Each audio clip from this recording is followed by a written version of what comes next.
Orang cakap bulan puasa hantu kena ikat. Tapi rupa-rupanya ada benda yang terlepas masuk sampai dalam dapur rumah aku semalam. Serius, aku rasa macam nak luruh jantung. Sebab masa tu, aku memang seorang-seorang je kat rumah. Laki aku dah lama gerak pergi masjid nak solat tarawih. Jadi aku pun layan drama kat bilik. Tengah syok-syok layan, tiba aku dengar bunyi kerusi kena tarik kuat gila kat dapur. Bunyi seret tu panjang gila macam ada orang tengah lepak kat meja makan aku.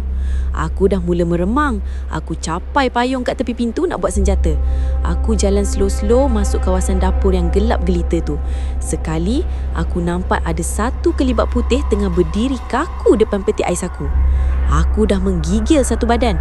Aku petik suis lampu dapur dengan tangan yang tengah shaking dan sumpah, aku rasa nak pengsan bila nampak siapa sebenarnya hantu tu. Bila lampu menyala je, aku terus tergamam. Rupanya kelibat putih yang aku takut sangat tu, laki aku sendiri yang tengah sarung kain telekung aku kat kepala dia. Aku punyalah nak menjerit sebab terkejut. Tapi dia lagi kuat menjerit sampai jatuh ubat yang dia pegang. Sebab dia pun terperanjat tengok aku berdiri tegak pegang payung macam nak pukul orang.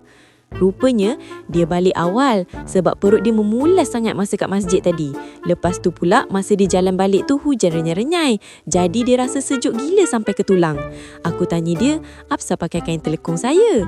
Dia cakap dia ambil kain telekung aku kat ampayan sebab kain tu tebal. Dia sarung kat kepala nak bagi panas sikit badan dia sementara cari ubat dalam peti ais. Dia cakap dia tak panggil aku sebab dia ingat aku dah tidur. Dia tak nak kacau. Kita orang dua-dua terduduk kat lantai dapur tu sebab masing-masing ingat nampak hantu. Laki aku siap cakap, dia ingatkan aku ni hantu payung tadi sebab aku pegang payung tu tinggi gila.